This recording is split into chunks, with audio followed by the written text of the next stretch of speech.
Sir, magandang hapon po sa inyo. Kayo po si Colonel Daniel Alex Daniel. Opo. Kayo po yung ground commander dito po sa Segment 4? Segment commander ng Segment 4. Okay. Kamusta po ang ginawa ninyong pagbabantay dito sa area nyo bago dumating at dumaan dito yung Poong Nazareno? So generally po, overall, peaceful po yung naging procession po sa Segment 4. Wala po tayong mga report na petty crimes, mga dukutan. Maliban po sa mga nasasaktan na normal naman po sa dami po ng tao, may mga nasusugatan, na hihimatay dahil sa init, at saka ginagamot po sa ating Red Cross. So sa simula po, nag-clearing na po kami sa umaga.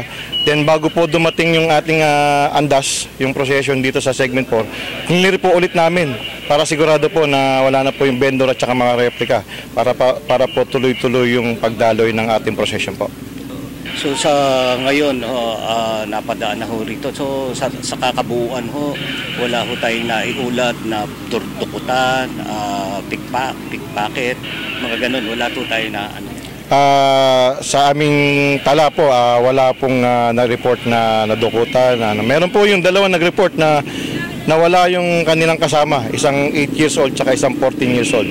Ni-repair na po namin sa DSWD para sa kaukulang action po. So sa ngayon, masasabi po natin na naging matagumpay po ba itong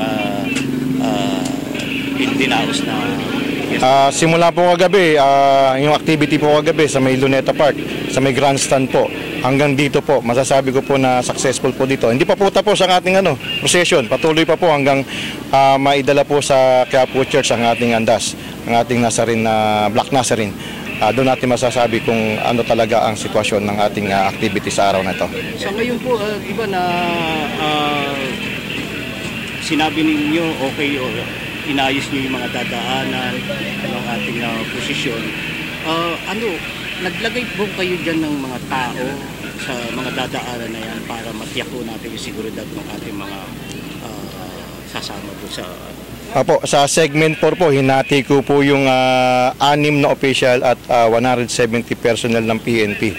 Hinati ko po yun sa 4 at nagkaroon po ng kanya-kanyang outpost itong segment na to. Bali, 4 na outpost, doon po nakatalaga ang aming mga personnel para bawat dulo, bawat yung gitna at saka dulo ng ating segment ay mabantayan ng ating kapulisan po. So ngayon po, ano po ang masasabi ninyo sa inyong mga tauhan na talagang nakipagtulungan ng gusto?